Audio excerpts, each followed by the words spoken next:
ನಮಸ್ಕಾರ. ವನಜಾ ಮಲ್ನಾಡ್ ಬಂದಾಯಿತು. ಹೊಸ ವಿಡಿಯೋ ತಂದಾಯಿತು. ಬನ್ನಿ ಇವತ್ತು ಅಗ್ನಿಸಾಕ್ಷಿ ಸೀರಿಯಲ್ಲು ಹೇಗೆ ಮೂವ್ ಆಗ್ತಿದೆ, ಏನು ಸ್ಟೋರಿ ನೋಡೋಣ. ಅದಕ್ಕಿಂತ ಮುಂಚೆ ನನ್ನ ವಿಡಿಯೋಕ್ಕೆ ಸಬ್ಸ್ಕ್ರೈಬ್ ಮಾಡಿಲ್ಲ ಅಂದರೆ ದಯವಿಟ್ಟು ಸಬ್ಸ್ಕ್ರೈಬ್ ಮಾಡ್ಕೊಳ್ಳಿ, ಹಾಗೆ ಒಂದು ಲೈಕ್ ಕೊಡಿ.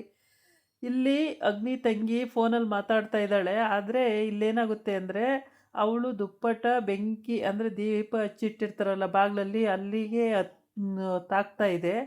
ಅದು ಇನ್ನೊಂದು ಸ್ವಲ್ಪ ಆದರೆ ಹತ್ಕೊಳ್ಳುತ್ತೆ, ಅಂದರೆ ದುಪ್ಪಟ್ಟ ಸುಟ್ಟೋಗುತ್ತೆ. ಹಂಗಾಗಿ ಅದನ್ನು ನೋಡಿಕೊಂಡೇ ಇಲ್ಲ ಅವಳು ಫೋನಲ್ಲೇ ಬ್ಯುಸಿ ಆಗಿಬಿಟ್ಟಿದ್ದಾಳೆ. ಹಂಗಾಗಿ ನೋಡಿಕೊಂಡೇ ಇಲ್ಲ. ಆದರೆ ಇಲ್ಲೇನಾಗುತ್ತೆ ಅಂದರೆ ಸಾಕ್ಷಿ ಆ ಕಡೆಯಿಂದ ಬರ್ತಾ ಇದ್ದಾಳೆ. ಬಂದರೆ ಇದನ್ನು ದುಪ್ಪಟ್ಟ ಬೆಂಕಿಗೆ ಇದಾಗ್ತಿರೋದು ನೋಡಿಬಿಟ್ಟು ಅವಳೇನು ಮಾಡ್ತಾಳೆ ಅಂದರೆ ಓಡಿ ಬರ್ತಾಳೆ. ಬ್ಯಾಗನ್ನು ಒಂದು ಕಡೆ ಎಸ್ತು ಫೋನ್ ಇಟ್ಬಿಟ್ಟು ಫೋನಲ್ಲಿ ಮಾತಾಡ್ಕೊ ಬರ್ತಾ ಇರ್ತಾಳೆ. ಫೋನ್ ಇಟ್ಬಿಟ್ಟು ಓಡಿ ಬರ್ತಾಳೆ. ಓಡಿ ಬಂದ್ಬಿಟ್ಟು ದುಪ್ಪಟ್ಟನೇ ಎತ್ತಿ, ಅಯ್ಯೋ ನೋಡ್ಕೋಬಾರ್ದ ನೀವು, ಸುಟ್ಟೋಗುತ್ತಲ್ಲ ಅಂತ ಹೇಳ್ತಾಳೆ. ಆವಾಗ ನೀವ್ಯಾರು? ನಾನೇ ಸಾಕ್ಷಿ, ಅರವಿಂದ್ ಸರ್ ಅವರ ಪಿ ಎ ಅಂತ ಹೇಳ್ತಾಳೆ. ಆವಾಗ ಹೌದಾ ನೀವಿನಾ ಅಂತೇಳ್ಬಿಟ್ಟು ಇಬ್ಬರು ಫ್ರೆಂಡ್ಲಿ ಮಾತಾಡ್ತಾ ಸಖತ್ತು ಸೋಷಿಯಲಾಗಿ ಮಾತಾಡ್ತಾ ಇರ್ತಾರೆ. ಆಮೇಲೆ ಸುಮಾರು ಹೊತ್ತು ಮಾತಾಡ್ತಾರೆ. ನೆನ್ನೆ ತಾನೇ ಬಂದಿದ್ರಂತೆ, ನಾನು ನೋಡಲಿಲ್ಲ, ಹಾಗೆ ಹೇಗೆ ಅಂತ ಏನೇನೋ. ಇವನು ಅಗ್ನಿ ಈ ಕಡೆ ಬಟನ್ ಕೆಲೆ ಹೇಳ್ಕೊಂಡು ಸರಿಯಾಗಿ ಉಗಿತಾಳೆ ಬಿಡು ನನ್ನ ತಂಗಿ. ಅಷ್ಟಿಷ್ಟು ಉಗಿಯಲ್ಲ, ಉಗಿಸ್ಕೋಬೇಕು ಅವಳಿಗೆ ಸರಿಯಾಗಿ ಉಗಿದ್ರೆ ಬುದ್ಧಿ ಬರೋದು ಅಂತ ಹೇಳ್ತಾ ಇರ್ತಾನೆ ಬಟನ್ ಕೈಲಿ. ನೋಡೋಣ ಬಿಡ್ರಿ, ಅದೇನಾಗುತ್ತೆ ಅಂತ ನೋಡೋಣ ಬಿಡ್ರಿ. ರಾಜ್ಕುಮಾರಿ ಬಂದರು ಕಣ್ರಿ. ಏನಂದರೆ ಅಲ್ಲ, ಸಾಕ್ಷಿ ದೇವಿ ಅವ್ರು ಬಂದರು ಅಂತ ಹೇಳ್ತಾನೆ. ಸಾಕ್ಷಿ ಕುಮಾರಿ ಅವ್ರು ಬಂದರು ಅಂತ ಹೇಳ್ಬಿಟ್ಟು ಹಾಗಂತ ಹೇಳ್ತಿರ್ತಾನೆ. ಅಷ್ಟೊತ್ತಿಗೆ ಇವರಿಬ್ಬರು ಮಾತಾಡ್ಕೊಂಡು ಒಳಗೆ ಬರ್ತಾರೆ. ಕ್ಲೋಸಾಗಿ ಮಾತಾಡ್ಕೊಂಡು ಒಳಗೆ ಬರ್ತಾರೆ. ಒಳಗೆ ಬಂದಾಗ ನೋಡ್ತಾನೆ, ಓಹೋ ಏನಪ್ಪ ಇದು, ಇಬ್ಬರು ಫ್ರೆಂಡ್ಲಿ ಬರ್ತಾವ್ರಲ್ಲ ಅಂತ ಹೇಳ್ಬಿಟ್ಟು ಬಟ್ಟನೂ ಬಾಯಿ ಮೇಲೆ ಕೈ ಇಟ್ಕೊಂಡು, ಏನಿದು ಸರ್ ಇಬ್ಬರು ಫ್ರೆಂಡ್ಲಿ ಆಗ್ಬಿಟ್ಟವ್ರೆ ಅಂತೇಳಿ ಮಾತಾಡ್ತಾ ಇರ್ತಾರೆ. ಇವರಿಬ್ಬರು ಮಾತಾಡ್ಕೊಂಡು ಅವ್ರ ಅಪ್ಪ ರೂಮಿಗೆ ಮೇಲೆ ಹತ್ತೋಗ್ತಾರೆ. ಆಮೇಲೆ ಅಗ್ನಿ ಅಲ್ಲಿ ನೋಡ್ಬಿಟ್ಟು, ಏನಪ್ಪ ನನ್ನ ತಂಗಿನೂ ಕೂಡ ಅವಳಿಗೆ ಅಷ್ಟು ಚಂದ ಮಾತಾಡಿಸ್ತಿದ್ದಾಳಲ್ಲ, ನಾನೇನೋ ಬೈತಾಳೆ ಅಂದ್ಕೊಂಡ್ರೆ ಅವಳು ಮಾತಾಡಿಸ್ತಿದ್ದಾಳಲ್ಲ ಅಂತೇಳ್ಬಿಟ್ಟು ನೋಡ್ತಾ ಇರ್ತಾನೆ. ಅದಾದಮೇಲೆ ಹೀಗೆ ನೋಡ್ತಿರುವಾಗ ಅವನಿಗೆ ಒಂದು ಥಾಟು, ಅಂದರೆ ತಂಗಿ ಬೈತಾಳೆ ಅನ್ಕೊಂಡು ತಂಗಿನೂ ಬೈಲಿಲ್ಲ, ಅಪ್ಪ ಬೈತಾನೆ ಅಪ್ಪನೂ ಬೈಯಲ್ಲ, ಅಮ್ಮನೂ ಬೈಯಲ್ಲ, ಯಾರೂ ಬೈಯಲ್ಲ, ಅವಳನ್ನ ಅಷ್ಟು ಚೆನ್ನಾಗಿ ಎಲ್ಲರೂ ನೋಡ್ಕೋತಾರಲ್ಲ ಅಂತ ಇವನಿಗೆ ಬೇಜಾರಾಗ್ತಾ ಇರುತ್ತೆ. ನನಗೆ ಹಂಗೆಲ್ಲ ಇನ್ಸಲ್ಟ್ ಮಾಡಿದವಳನ್ನ ಇಷ್ಟು ಚೆನ್ನಾಗಿ ನೋಡ್ಕೋತಾರಲ್ಲ ಅಂತ ಬೇಜಾರಾಗ್ತಿರುತ್ತೆ. ಹಂಗೆ ಒಳಗಡೆಗೆ ನಗಾಡ್ಕೊಂಡು ಒಳಗೆ ಬರ್ತಾಳೆ. ಒಳಗೆ ಬಂದಾಗ ನೋಡ್ತಾನೆ. ಆಮೇಲೆ ಸರಿ ಅಂತ ಸುಮ್ಮನಾಗಿರ್ತಾನೆ. ಇವ್ರು ಹೋಗಿ ಅವರು ಅರವಿಂದ ಅವರು ರೂಮಿಗೆ ಹೋಗ್ತಾಳೆ. ಅಲ್ಲಿ ಹೋಗಿ ಅಲ್ಲೆಲ್ಲ ಮಾತುಕತೆ ಎಲ್ಲ ಡಿಸ್ಕಸ್ ಆದಮೇಲೆ ಆಫೀಸು ವ್ಯವಹಾರದ್ದು ಮಾತುಕತೆ, ಮತ್ತು ನಾಳೆ ಎಲ್ಲಿ ಹೋಗಬೇಕು ಎಲ್ಲಿ ಬರಬೇಕು ಎಲ್ಲ ಮಾತುಕತೆ ಆದಮೇಲೆ ಮತ್ತೆ ಅಲ್ಲಿಂದ ಸರ್ ನಾನು ಬರಲ್ಲ ಮತ್ತೆ ಅಂತ ಹೇಳಿ ಹೊರಡ್ತಾಳೆ. ಅದಕ್ಕೆ ಮುಂಚೆ ಅವರ ಚಿಕ್ಕಮ್ಮ, ಅಂದರೆ ಅಗ್ನಿ ಚಿಕ್ಕಮ್ಮ ಒಳಗಡೆ ಬಂದುಬಿಟ್ಟು ಮಗನೂ ಅವಳು ಕೇಳ್ತಿಂತಾಳು ಅಂತ ಕಂಪ್ಯೂಟ್ರಲ್ಲಿ ಏನೋ ಲೆಕ್ಕಾಚಾರ ನೋಡ್ತಾ ಇರ್ತಾನೆ ಅರವಿಂದ. ಇವಳು ಏನೋ ಹೇಳಬೇಕು, ಆದರೆ ಏನು ಹೇಳಬೇಕು ಅಂತ ಗೊತ್ತಾಗ್ತಿಲ್ಲ. ಸುಮ್ಮನೆ ಮಗನಿಗೆ ಒಂದು ಸಲ ಆ ಕಡೆ ನೋಡ್ತಾಳೆ, ನೀನು ಕೇಳು ಅಂತ. ಆಮೇಲೆ ಲಾಸ್ಟಿಗೆ, ಬಾಬಾ ನೀವು ನೀವು ಇದ್ದೀರಲ್ಲ ಮನೆಯಲ್ಲೇ, ಹಾಗಾಗಿ ನಾನೇ ವ್ಯವಹಾರ ಎಲ್ಲ ನೋಡ್ಕೊಳ್ತೀನಿ, ನೀವೇನು ವರಿ ಮಾಡ್ಕೋಬೇಡಿ ಬಾಬಾ, ಎಲ್ಲ ನೋಡ್ಕೊಳ್ತೀನಿ ನಾನು ಅಂತ ಹೇಳ್ತಾಳೆ. ಅದಕ್ಕೆ ಏನಿಲ್ಲ, ನಾನು ಆರಾಮಿದ್ದೀನಿ, ನನಗೆ ಅದು ಆಫೀಸಿಗೆ ಹೋಗಂಗಿಲ್ಲ ಅಷ್ಟೇ, ಆದರೆ ಕಣ್ಣಲ್ಲೆಲ್ಲ ನೋಡ್ಬೋದು, ನಾನು ಎಲ್ಲ ಕೆಲಸನೂ ಮಾಡ್ಬೋದು, ತೊಂದರೆ ಇಲ್ಲ ಅಂತ ಹೇಳ್ತಾನೆ. ಆಮೇಲೆ ಮುಖ ನೋಡ್ಕೊಂಡು ಸುಮ್ಮನಾಗ್ತಾರೆ.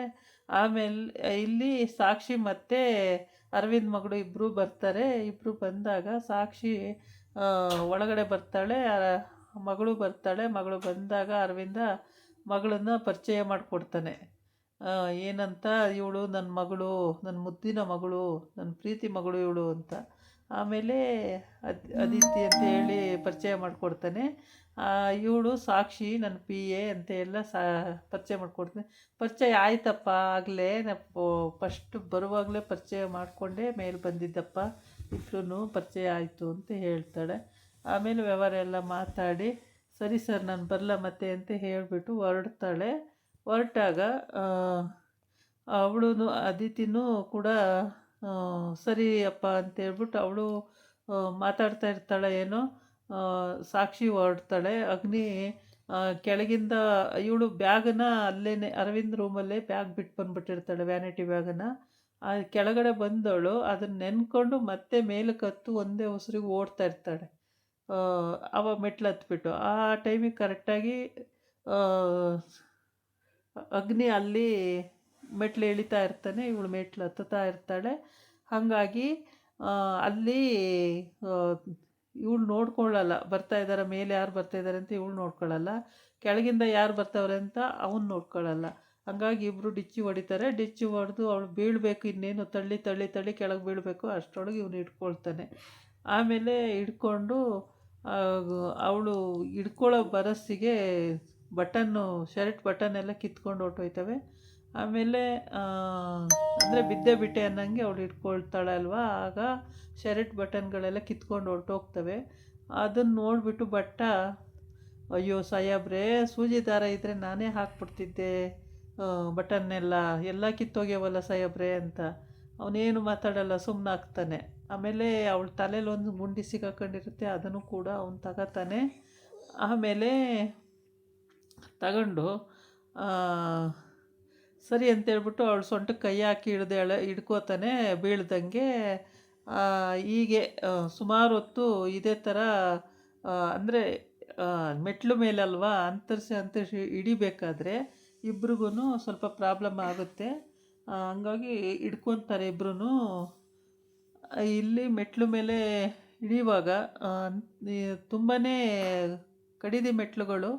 ಅವನು ಆ ಕಡೆಯಿಂದ ಬರೋಕ್ಕೂ ಇವಳು ಈ ಕಡೆಯಿಂದ ಹತ್ತೋಕ್ಕೂ ಸರಿ ಆಯಿತು. ಅಷ್ಟೊತ್ತಿಗೆ ಭಟ್ಟ ಏನು ಮಾಡ್ತಾನೆ, ಬ್ಯಾಗನ್ನ ರೂಮಿಗೆ ಹೋಗಿ, ಅರವಿಂದ ಸಾರು ಬ್ಯಾಗ್ ತಗೊಂಡೋಗಿ ಕೊಡು, ಸಾಕ್ಷಿ ಬಿಟ್ಟೋಗಿದ್ದಾಳೆ, ಬ್ಯಾಗ್ ತಗೊಂಡೋಗಿ ಕೊಡು ಅಂತ ಹೇಳ್ತಾರೆ. ಆವಾಗ ಅವನು ಬ್ಯಾಗ್ ತಗೊಂಡು ಓಡಿ ಬರ್ತಾನೆ. ಅಷ್ಟೊತ್ತಿಗೆ ಈ ಸೀನ್ ನೋಡ್ತಾನೆ. ಈ ಸೀನ್ ನೋಡ್ಬಿಟ್ಟು ವರೆ ವಾ ಎಷ್ಟು ಸೂಪರ್ ಸೀನು ಅಂತ ಹೇಳ್ಬಿಟ್ಟು ಅವನು, ಮೇಡಮರೇ, ಸಾಕ್ಷಿ ಮೇಡಮರೇ, ನಿಮ್ಮದು ಬ್ಯಾಗು ಅಲ್ಲೇ ಬಿಟ್ಟು ಬಂದಿದ್ರಲ್ಲ, ತೊಗೊಳ್ಳಿ ಅಂತ ಕೊಡ್ತಾನೆ. ಸರಿ, ನಾನು ಅದನ್ನೇ ತೊಗೊಳಕ್ಕೆ ಅಂತ ಬಂದೆ, ಅಯ್ಯೋ ಅದೇ ಬ್ಯಾಗ್ ತೊಗೊಳಕ್ಕೆ ಅಂತಲೇ ಬಂದೆ, ನಾನು ಅರ್ಜೆಂಟಲ್ಲಿ ಮೆಟ್ಲು ಹತ್ತುತ್ತಿದ್ದೆ, ನಾನು ನೋಡಲಿಲ್ಲ, ಸಾರಿ. ಸರಿ, ಬ್ಯಾಗ್ ಇಸ್ಕೊಂಡು ಅವಳು ಬರ್ತೀನಿ ಅಂತೇಳ್ಬಿಟ್ಟು, ಹಣ ಬರ್ತೀನಿ ಅಂತೇಳಿ ಆ ಬ್ಯಾಗ್ ಕೊಟ್ಟನಲ್ಲ ಬಟ್ಟೆಗೆ, ಅವನಿಗೂ ಹಣ ಬರ್ತೀನಿ ಅಂತ ಹೇಳ್ತಾಳೆ. ಸರಿ ಬರ್ತೀನಿ ಅಂತೇಳ್ಬಿಟ್ಟು ಇವಳು ಇಳಿದು ಹೋಗ್ತಾಳೆ. ಬೇಗ ಬೇಗ ಇಳಿದು ಹೋಗ್ಬೇಕಾದ್ರೆ, ಕೆಳಗೆ ಹೋಗ್ಬೇಕಾದ್ರೆ ಒಂದು ಸಲ ತಿರುಗಿ ನೋಡ್ತಾಳೆ, ಅವನು ಮೇಲೆ ಹೋಗ್ಬೇಕಾದ್ರೆ ಒಂದು ಸಲ ತಿರುಗಿ ನೋಡ್ತಾನೆ.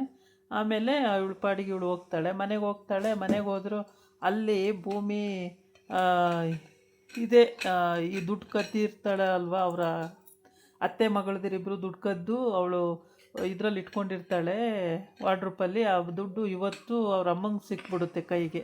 ಸಿಕ್ಕಿದಾಗ ಯಾವುದೇ ದುಡ್ಡು ಇದು ಅಂತ ಕೇಳ್ತಾಳೆ, ಅದನ್ನು ಹೇಳಲ್ಲ, ದುಡ್ಡು ಇಟ್ಕೊಂಡೇ ಇರ್ತಾಳೆ. ಆಮೇಲೆ ಅದು ರಂಪಾಟ ಆಗ್ತಾ ಇರುತ್ತೆ ಅಲ್ಲಿ. ಗಂಟಗೆ ಹೇಳ್ತಾಳೆ, ಗಂಡ ಎಲ್ಲಿತ್ತು ದುಡ್ಡು ಇಷ್ಟೊಂದು ಅಂತಾನೆ. ಆಮೇಲೆ ಅಮ್ಮ ಎಲ್ಲರಿಗೂ ಎಲ್ಲ ಕಡೆನೂ ಹೇಳ್ಕೊಂಡು ಬರ್ತಾ ಇರ್ತಾಳೆ. ಭೂಮಿಗೂ ಗೊತ್ತಾಗುತ್ತೆ. ಭೂಮಿ ಆವಾಗ ಹೇಳ್ತಾಳೆ, ಅಕ್ಕನ ದುಡ್ಡು ಕದ್ದಿದ್ಲು ನೋಡಿ, ಇವಾಗ ಹೆಂಗಾಯಿತು, ಸಿಕ್ಕಾಕೊಂಡ್ಲು ಅಂತ.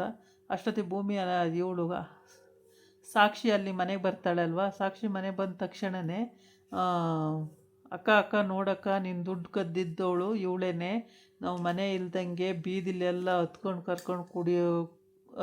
ಕರ್ಕೊಂಡು ಕೂರೋ ಹಂಗೆ ಮಾಡಿದ್ಲಲ್ವ, ನೋಡೋಕ್ಕ ಇವಳ ಹತ್ರ ಇದೆ ದುಡ್ಡು ನಿಂದು ಅಂತ ಹೇಳ್ತಾಳೆ.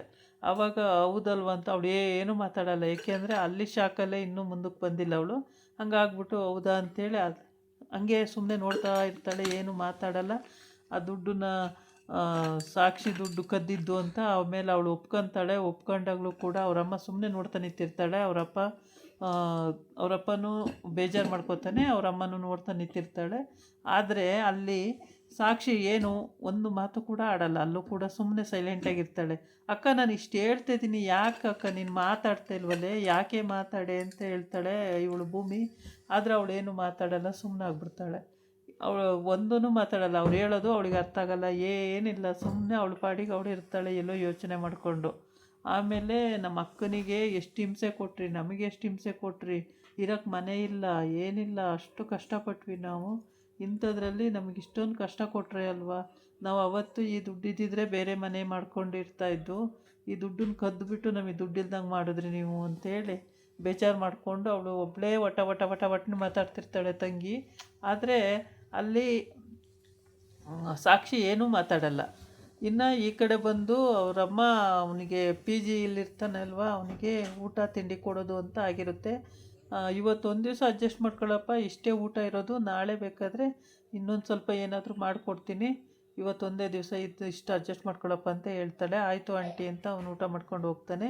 ಆಮೇಲೆ ಈ ಕಡೆ ಬಂದು ಇವಳು ಅಗ್ನಿ ತಂಗಿ ಇದೇನಿದು ಈ ರೀತಿ ಅಂತೇಳ್ಬಿಟ್ಟು, ಸಾಕ್ಷಿ ನನಗೆ ಪರಿಚಯ ಆದ್ಲು, ಅಗ್ನಿ ಇವಳನ್ನೇ ಬೈತಾ ಇದ್ದ. ಇವಳು ನೋಡಿದರೆ ಇಷ್ಟು ಒಳ್ಳೆ ಬುದ್ಧಿ, ಯಾಕೆ ಅಗ್ನಿಗೆ ಅಣ್ಣ ಈ ಥರ ಬೈತಿದ್ದ ಇವಳನ್ನ ಅಂತೇಳ್ಬಿಟ್ಟು ಅಲ್ಲಿ ಯೋಚನೆ ಮಾಡ್ತಾ ಇರ್ತಾಳೆ. ಆಮೇಲೆ ಅಗ್ನಿ ಬಟ್ಟ ಅಲ್ಲಿ ಚುಡಾಯಿಸ್ತಿರ್ತಾನೆ. ಏನು ಸರ್ ಎಲ್ಲೋಗ್ಬಿಟ್ರಿ ನೀವು ಅಂತೇಳ್ಬಿಟ್ಟು, ಇವನು ಅಯೋಮಯ, ಮಾತಿಲ್ಲ ಕತೆ ಇಲ್ಲ, ಇವನು ಪಾಡಿಗೆ ಇವನು ಸುಮ್ಮನೆ ಕೂತಿರ್ತಾನೆ ಅಗ್ನಿ. ಬಟ್ಟ ಚುಡಾಯಿಸಿದ್ರು ಮಾತಾಡಲ್ಲ. ಈ ಕಡೆ ತಂಗಿ ಬಂದು ಕೇಳಿದ್ರು ಮಾತಾಡಲ್ಲ, ಸುಮ್ಮನೆ ಅವ್ರ ಪಾಡಿಗೆ ಅವರು ಸುಮ್ಮನೆ ಇರ್ತಾನೆ. ಎಷ್ಟು ಕರೆದ್ರು ಮಾತಾಡಲ್ವಲ್ಲ ಸರ್ಗೆ ಏನಾಯಿತು ಅಂತಿರ್ತಾನೆ. ಇದಾಗಿತ್ತು ಇವತ್ತಿನ ವಿಡಿಯೋ. ನಾಳೆ ಇನ್ನೊಂದು ವಿಡಿಯೋ ಜೊತೆ ಬರ್ತೀನಿ. ನಮಸ್ಕಾರ.